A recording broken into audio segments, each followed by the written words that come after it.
Hola, soy Renata Garza. Esa noche vieja en San Pedro, mamá tenía su teléfono apoyado, transmitiendo en vivo para el grupo de familiares y amigos de los Garza, como siempre hacía cuando quería que el mundo viera lo perfecta que era su vida. 20 parientes se apiñaban en la sala, con copas de champán en la mano. Mamá levantó su copa, con los ojos brillando directamente a la cámara. Bernardo es el único orgullo que tengo. Algunos hijos te enorgullecen. Y otros fueron el error más grande que jamás cometiste. La habitación estalló en risas. Los teléfonos destellaron. El chat se llenó de emojis de risa con lágrimas. No me inmuté. Simplemente la miré directamente a los ojos y dije, tranquila como el hielo. Menos mal que acabo de mudarme a mi villa a 3000 kilómetros de distancia. Silencio sepulcral. A alguien se le resbaló y se le rompió una copa. La sonrisa de mamá se congeló. El contador de la transmisión en vivo seguía subiendo, 800 espectadores y en aumento. Me acerqué, terminé la transmisión en vivo para ella con un solo toque, tomé mi abrigo y salí hacia los fuegos artificiales que iluminaban el cielo de Nuevo León. Pensaron que esa fue la noche en que todo cambió. No tenían idea de lo que yo ya había construido, ni de lo que estaba a punto de destruir. Si alguna vez la persona que te dio la vida te ha llamado un error, quédate hasta el final, porque la venganza es silenciosa, permanente y absolutely brutal. Pulsa ese botón de suscribir y activa las notificaciones. No querrás perderte lo que sucede cuando el error se convierte en lo único que nunca podrán recuperar. La camioneta volaba por la autopista Monterrey-Saltillo, con los fuegos artificiales explotando detrás de mí como si la propia ciudad estuviera celebrando mi escape. Crecí en una casa colonial de ladrillo rojo en una calle arbolada en la Colonia del Valle, en San Pedro. El tipo de colonia donde las banderas en los balcones nunca se desvanecían y todos sonreían demasiado en las fiestas de la cuadra. Desde fuera, parecíamos la familia regiomontana de Postal. Por dentro, la jerarquía estaba tallada en piedra, y mi nombre nunca estuvo en el lado bueno. Mamá decidió que yo era el error el día que cumplí 7 años. Lo recuerdo porque era mi cumpleaños, y ella estaba repartiendo pastel mientras los primos cantaban. Se rió, revolvió el pelo de Bernardo y le dijo a la tía Cheryl lo suficientemente alto como para que todo el patio lo oyera, Renata fue la hija de práctica. Bernardo es el que nos salió bien. Todos lo trataron como un chiste. Me quedé allí de pie sosteniendo un plato de papel, con el betún derritiéndose en mis dedos, aprendiendo que el amor en nuestra casa venía con clasificaciones. Papá nunca se opuso. Felipe Garza medía 1,90 y le tenía miedo a su propia sombra cuando la voz de mamá se volvía aguda. Se retiraba a la cochera, cerraba la puerta y pretendía que el cortacésped necesitaba una reparación. En 29 años, nunca le dijo que se detuviera. Ni delante de mí. Ni a puerta cerrada. Nunca.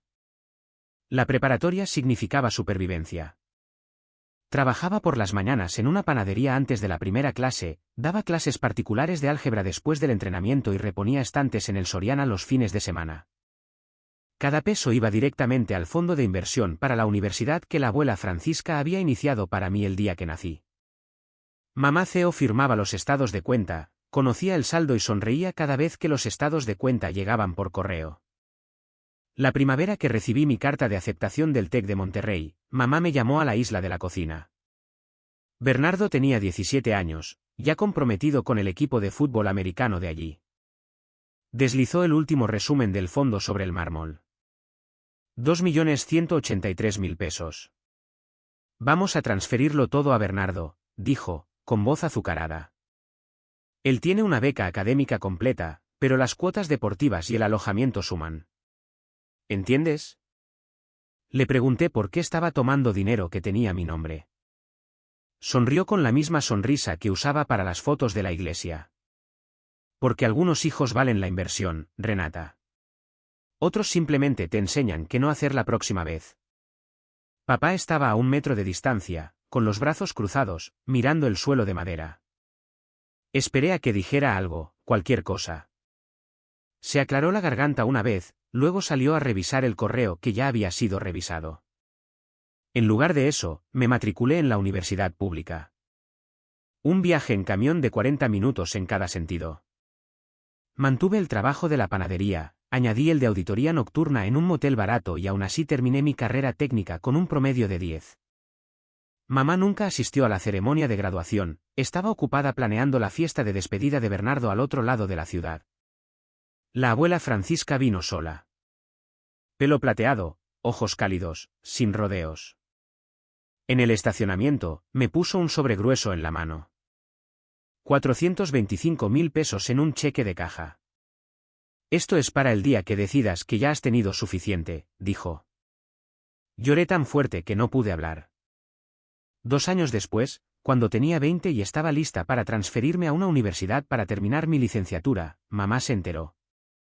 Me acorraló en el cuarto de lavado y me llamó ingrata, egoísta, una decepción que solo pensaba en sí misma. Papá pasó por la puerta abierta llevando bolsas del súper y nunca se detuvo.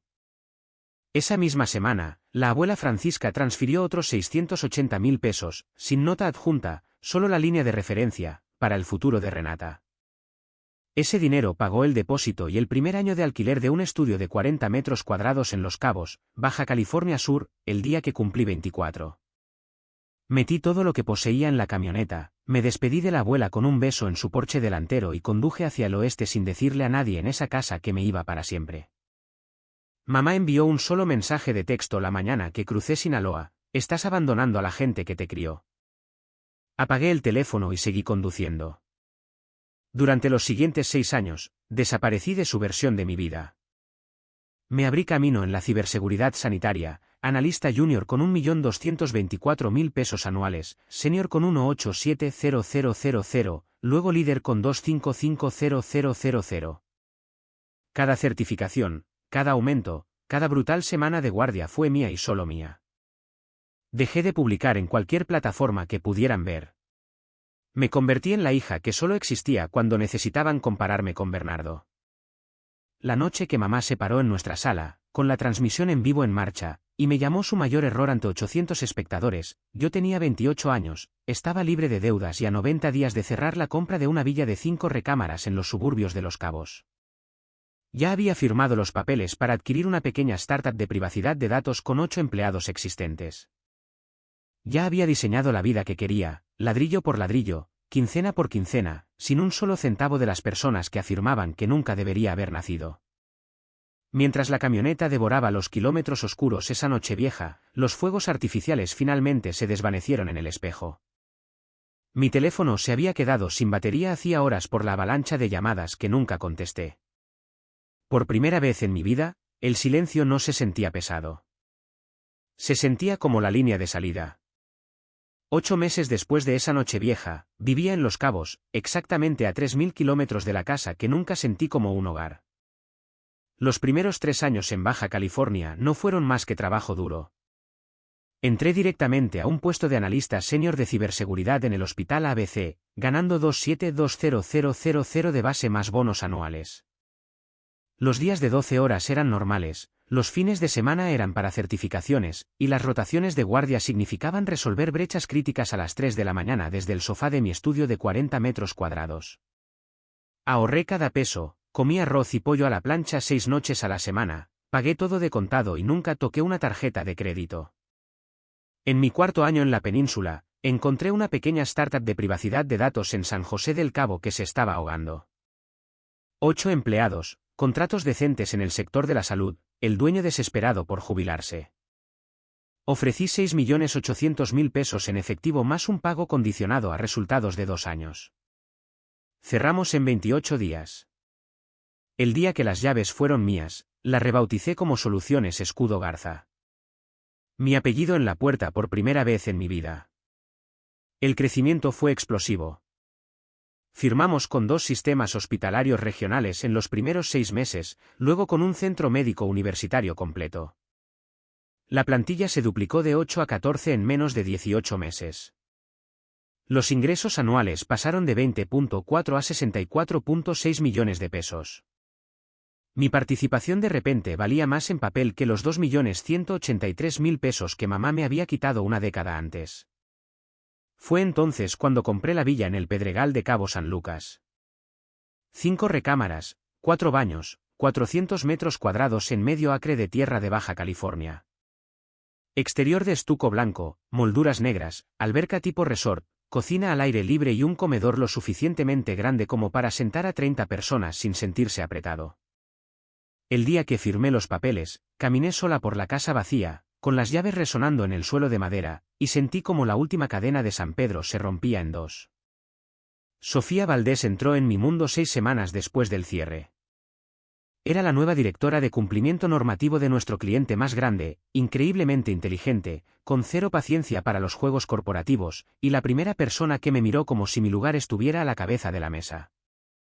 Un café después de una auditoría se convirtió en tragos, y luego en cerrar el bar a las 2 de la mañana. 2 meses después, entregó su renuncia y se convirtió en mi cofundadora y presidenta. Socias al 50/50, sin dudarlo. El primer ser humano al que dejé tener la mitad de todo por lo que había luchado. Cuando llegó julio, decidimos dar el tipo de fiesta del grito de independencia que en San Pedro nunca podrían imaginar. 65 invitados, todo el equipo, clientes clave, vecinos que se habían convertido en amigos y un puñado de viejos contactos de la universidad que se habían mantenido leales. Sofía se encargó de la lista de invitados. Yo saqué los permisos para fuegos artificiales profesionales. Alquilamos mesas de madera, trajimos a un experto en barbacoa para que preparara cabrito y lechón, contratamos a un DJ que había tocado en Pal Norte y encargamos un gran final de 15 minutos que tiñó el cielo nocturno de neón. Mi prima Laura voló desde San Pedro para el puente. Es la única pariente que nunca tomó partido, siempre se acordó de mi cumpleaños y solía transferirme 1000 pesos en la universidad con la nota, come algo que no sea Maruchan.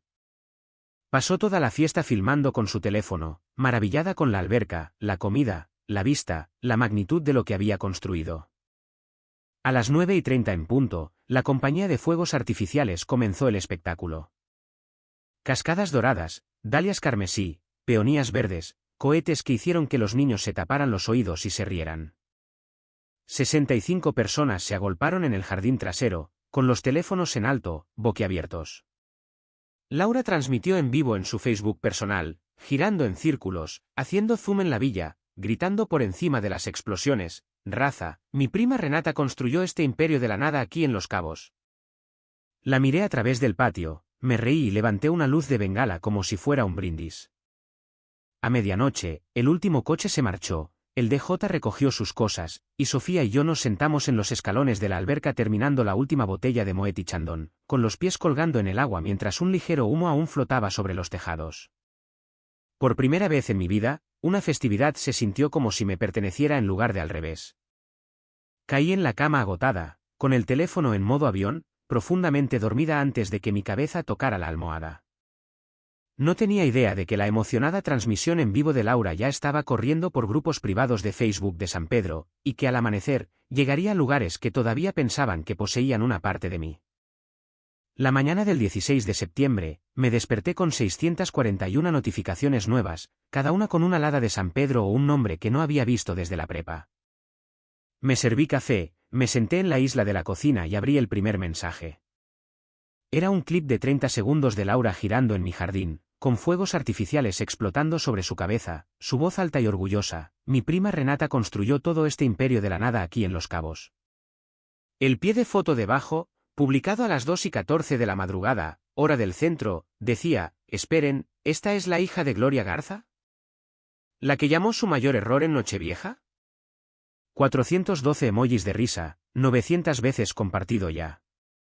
Para cuando terminé la taza, el vídeo había sido editado junto con la transmisión en vivo original de mamá de 8 meses antes y estaba arrasando en 2 grupos privados a los que nunca me habían permitido unirme: Mamás Católicas de San Pedro con 34.000 miembros y Damas del Club Campestre con 9.000 cuentas activas.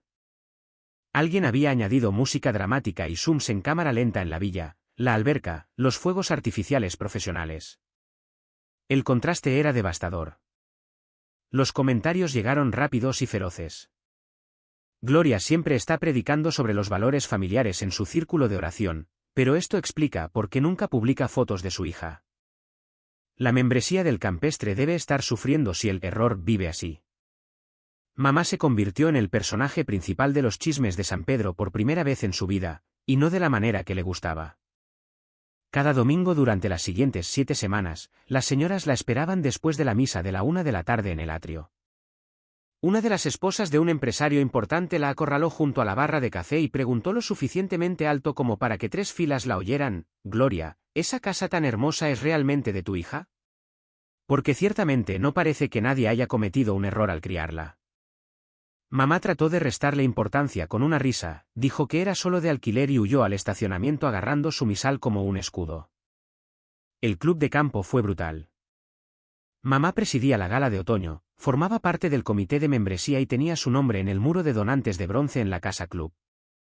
En cuestión de días, el chat del grupo se encendió. Alguien hizo una captura de pantalla de los vídeos con el asunto: posible problema de imagen para los próximos eventos de caridad. Su partida de tenis habitual de los sábados de repente tenía conflictos de agenda. El asiento a su lado en la comida mensual permaneció vacío por primera vez en 15 años. Luego cayó la bomba empresarial. Constructora Garza, la compañía que dirigen Papá y Bernardo, acababa de firmar un contrato de 136 millones de pesos para construir 3 nuevos centros de cirugía ambulatoria para una cadena privada en todo el noreste. El propietario, Carlos Villalobos, se sentaba 3 bancos detrás de mamá cada domingo y extendía cheques de 6 cifras al mismo colegio legionario al que Bernardo había asistido.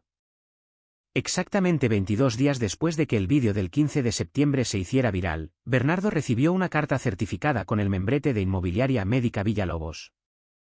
Un párrafo, educado pero helado. Las recientes revelaciones públicas sobre inconsistencias en la representación familiar personal han suscitado preocupaciones sobre la alineación con nuestros valores fundamentales de honestidad y transparencia. Con efecto inmediato, Inmobiliaria Médica Villalobos ejerce su derecho a rescindir el contrato antes mencionado por conveniencia. Todo el trabajo debe cesar en un plazo de 10 días hábiles. Bernardo llamó al propietario directamente. No hubo respuesta. Mamá condujo hasta su mansión en Chipinque sin previo aviso.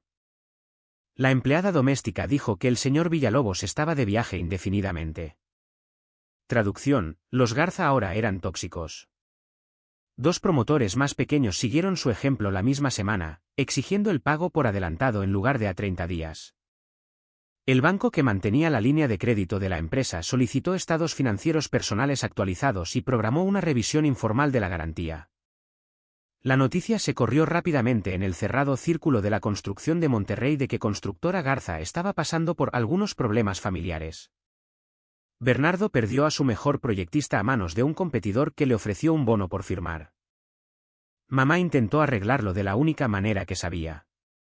Publicó un vídeo lloroso de 5 minutos en su Facebook, cardigan en tonos pastel, iluminación suave, afirmando que el comentario de Nochevieja fue un momento de frustración sacado de contexto y que estaba increíblemente orgullosa de sus 2 hijos.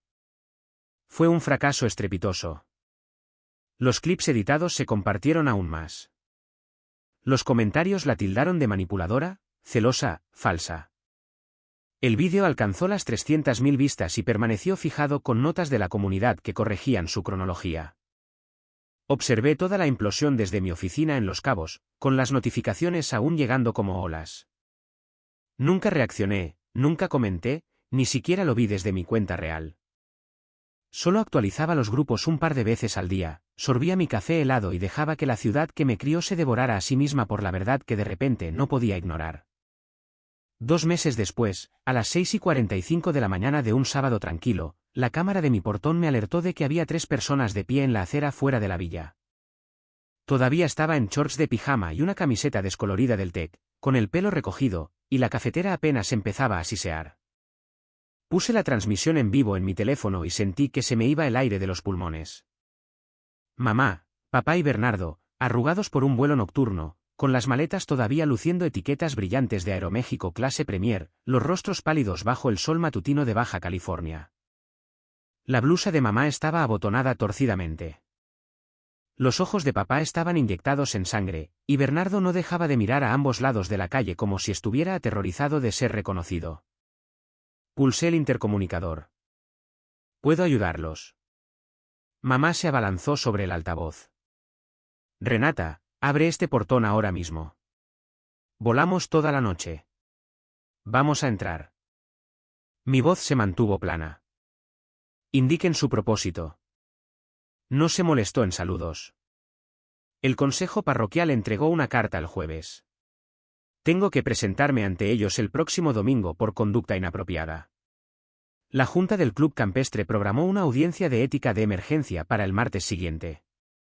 Amenazan con despojarme de cada puesto que he ocupado durante 20 años. La boda de Bernardo es en 6 semanas en la catedral. Necesitamos que vueles de regreso hoy, pases un fin de semana, te tomes algunas fotos familiares, publiques algo bonito y demuestres que estamos reconciliados. Eso es todo. Papá lo intentó, con la voz ronca por la falta de sueño. Renata, por favor, solo déjanos entrar. Bernardo se inclinó hacia la cámara, forzando la vieja sonrisa de hermano pequeño. Hermanita, la familia de mi prometida es muy importante en la sociedad. Si no estás en la boda, la gente dirá que la familia está rota. No puedo empezar mi matrimonio bajo esa nube. Dejé que 15 segundos de silencio colgaran en la línea. El aspersor de un vecino se encendió en algún lugar. Un perro ladró. Luego respondí, ¿volaron 3000 kilómetros para pedirle a la hija que públicamente llamaron su mayor error que salve su reputación? La respuesta es no. Ni hoy. Ni nunca. El rostro de mamá se contorsionó. Sacudió el portón de hierro con la fuerza suficiente para hacer temblar la cámara. ¿Abrirás este portón, Renata Garza? Después de todo lo que hice por ti. ¿Te refieres a los 2.183.000 pesos que robaste de mi fondo para la universidad? La interrumpí. Todo. Papá intentó de nuevo. Tu madre está bajo una presión enorme. El contrato de Villalobos se ha perdido. Los proveedores se están echando para atrás. Un fin de semana, Renata, es todo lo que pedimos. Mamá lo interrumpió, con la voz subiendo hasta convertirse en un chillido. ¿Tienes idea de lo que me has costado? Señoras a las que he dirigido en el círculo de oración durante décadas me miran como si fuera basura. El comité de la gala eliminó mi nombre del programa. Si no vuelves y finges que estamos bien, lo pierdo todo. Bernardo añadió débilmente, la catedral tiene capacidad para 800 personas. La mitad de ellas son del círculo de mamá. Vi cómo los nudillos de mamá se ponían blancos sobre las barras. Permítanme ser perfectamente clara, dije. No pueden convocarme cuando su estatus social está en juego.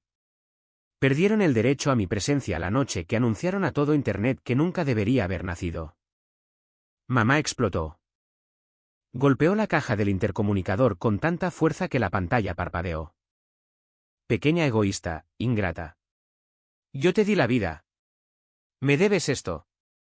¿Crees que el dinero te hace mejor que tu propia madre? Papá la agarró del brazo. Ella se soltó de un tirón. Bernardo solo miraba al suelo. Hablé una vez más, lenta y finalmente. No les debo el perdón. No les debo fotos. Y desde luego que no les debo una actuación para guardar las apariencias con gente que nunca me preguntó cómo estaba. Vuelvan a casa. Mamá gritó mi nombre hasta que se le quebró la voz. Golpeó el portón, la caja del intercomunicador, el aire mismo. Papá se quedó impotente, con la misma expresión inútil que había llevado durante toda mi infancia. Bernardo parecía que iba a vomitar. Silencié el intercomunicador, puse el teléfono boca abajo y me serví el café. La máquina terminó su ciclo como si fuera un sábado cualquiera. Sofía bajó las escaleras en ropa de correr, echó un vistazo a mi cara y miró la imagen congelada. ¿Llamo al 911? Preguntó. Todavía no, dije. Dejemos que se queden ahí un poco más.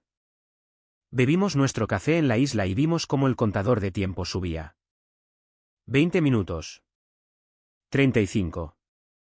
Un vecino en bata paseó a su perro y se quedó mirando abiertamente. Mamá caminaba en círculos, con el teléfono en la oreja, dejando mensajes de voz que nunca escucharía. Papá se sentó en su maleta. Bernardo se desplazaba sin rumbo por su teléfono. A las 7:34 de la mañana, una patrulla de la policía municipal pasó, redujo la velocidad y el oficial hizo un pequeño saludo de 2 dedos a mi cámara, mensaje recibido. 6 minutos después, llegó un Uber. Cargaron sus maletas en completo silencio y desaparecieron por la calle. El rostro de mamá presionado contra la ventana, dejando un rastro de lágrimas todo el camino. Exhalé por lo que pareció la primera vez en años. Mamá todavía estaba gritando en el portón cuando la puerta principal se abrió detrás de mí y la abuela Francisca salió al porche, sosteniendo su iPad como un arma. Se había mudado conmigo 7 meses antes, la misma semana que cerró la venta de su rancho de 80 hectáreas en las afueras de Santiago, Nuevo León. Se fue con 32.300.000 pesos en efectivo, empacó 2 maletas y nunca miró hacia atrás.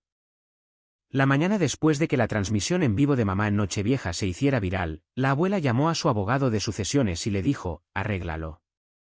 Para que Gloria nunca reciba otro centavo mío. Ahora, a los 81 años, con el pelo plateado perfecto incluso en el amanecer de Baja California, la bata bien atada, caminó directamente delante de mí en sus pantuflas y se detuvo a 5 metros del portón. Levantó el iPad para que la cámara incorporada captara cada segundo. Con la misma voz clara y directa que una vez usó para acallar un aula de niños de 8 años, comenzó. Última voluntad y testamento de Francisca de la Fuente, ejecutado y notarizado el 15 de marzo de este año en las oficinas de García y Asociados, San Pedro Garza García, Nuevo León. Artículo 3. Legados específicos. A mi nieta, Renata Garza, le lego la totalidad de los ingresos netos de la venta del rancho familiar de La Fuente, actualmente 32.300.000 pesos mantenidos en la cuenta de GBM y que termina en 4.701, más la propiedad inmueble en Calzada del Valle 1427, San Pedro Garza García, Nuevo León. Libre de toda carga. A mi hija Gloria Garza, le dejo la suma de 20 pesos en reconocimiento a su repetida, pública e intencional infligencia de grave angustia emocional sobre mi nieta Renata, una conducta que continuó sin control durante 29 años y causó un daño permanente. Giró la pantalla hacia el portón para que mamá pudiera ver el sello del notario y las firmas de ambos testigos en tinta azul.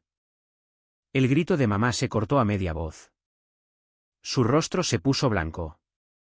Retrocedió tambaleándose, con los tacones raspando la acera, y se desplomó en un montón, con el bolso derramando lápiz labial y recibos por el hormigón. Papá cayó de rodillas a su lado, intentando levantarla, pero ella estaba flácida, boqueando como un pez. Bernardo se quedó helado, con el teléfono colgando inútilmente en su mano. La abuela continuó, subiendo el volumen lo justo para superar los sollozos de mamá. Artículo 5. La residencia de Calzada del Valle fue comprada en 1992 con los ingresos de la póliza de seguro de vida de mi difunto esposo y ha permanecido titulada únicamente a mi nombre hasta el 31 de marzo de este año, cuando ejecuté una escritura de cesión de derechos transfiriéndola a Renata Garza. A Gloria y Felipe Garza se les conceden 60 días a partir de hoy para desalojar las instalaciones. Después de esa fecha, cualquier propiedad personal que quede se considerará abandonada. Mamá encontró su voz de nuevo, cruda y desgarrada. No puedes. Esa es mi casa. Crecí allí. Vieja bruja malvada. La abuela tocó la pantalla y siguió leyendo, más fuerte. Artículo 8. En caso de que algún beneficiario impugne este testamento o cualquiera de sus disposiciones, dicho beneficiario perderá todos los derechos a la herencia y será responsable de todos los honorarios legales y costas judiciales incurridos por el patrimonio. En español claro, Gloria, demándame y acabarás debiendo dinero en lugar de recibirlo. Papá levantó la vista, con los ojos suplicantes. Madre, por favor, todavía somos familia. La mirada de la abuela podría haber congelado el fuego. La familia no roba el fondo universitario de un hijo. La familia no se para frente a una cámara y llama a una hija su mayor error. La familia no pasa 3 décadas haciendo que un hijo se sienta inútil mientras adora al otro. Perdieron el privilegio de llamarse mi familia la noche que dejaste que ella le hiciera eso a Renata en Nochevieja. Bernardo intentó, con la voz quebrada. Abuela. ¿La boda? Te casarás sin el fideicomiso del rancho con el que contabas, y sin la casa de Calzada del Valle que asumiste que sería tuya algún día. Quizás finalmente entiendas lo que se siente al empezar de cero. Mamá intentó arrastrarse hacia el portón de rodillas, con ríos de rímel por sus mejillas, las manos extendiéndose a través de las barras. Mamá, lo siento. No lo decía en serio. Estaba tomada. Yo.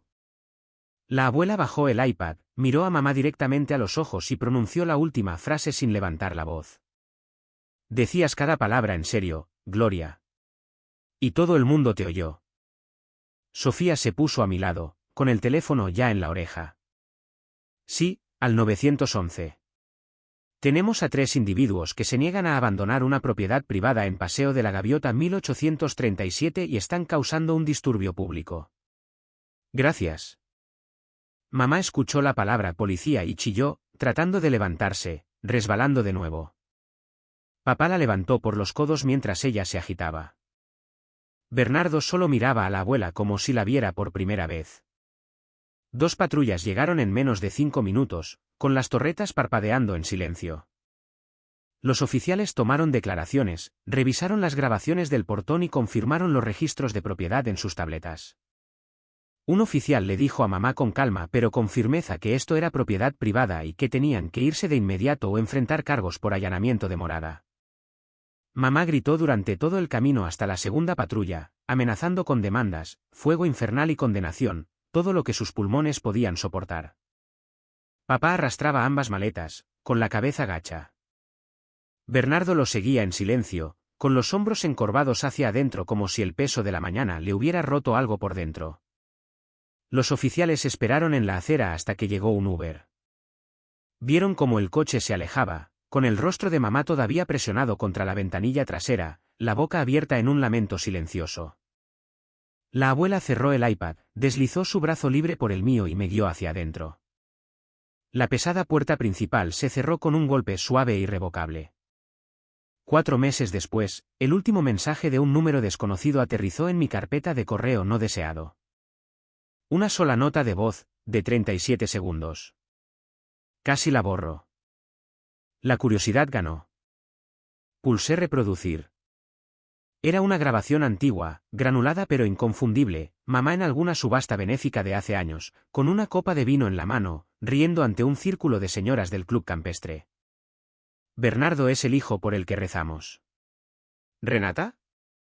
Bueno, a veces Dios te da un error para que aprecies el milagro cuando finalmente llega. La sala había estallado en risas en aquel entonces. Ahora, los mismos 37 segundos estaban adjuntos a un texto que decía: pensé que San Pedro debería escuchar la versión sin editar. Un amigo. En 48 horas, el clip estaba en todas partes. Alguien lo editó con la transmisión en vivo de Nochevieja, los fuegos artificiales del 15 de septiembre y la lectura del testamento por parte de la abuela en el porche. Las vistas superaron el 1.000.000 en 4 días.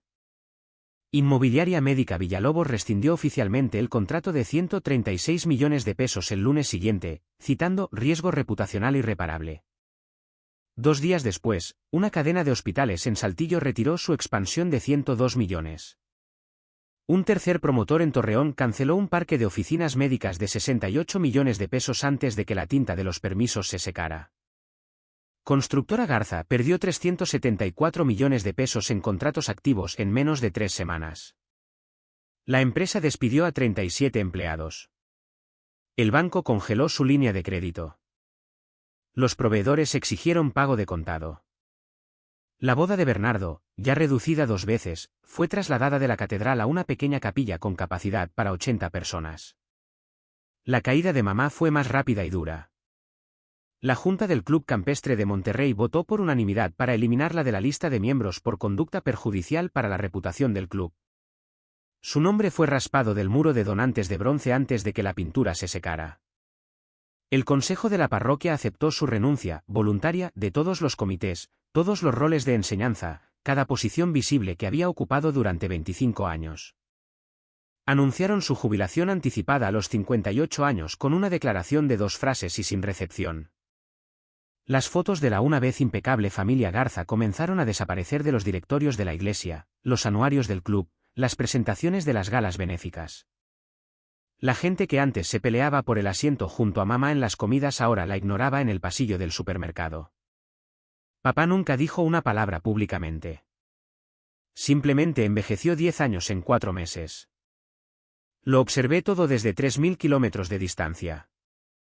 Notificaciones silenciadas, cuentas privadas. Nunca respondí un solo mensaje, nunca reconocí una sola etiqueta.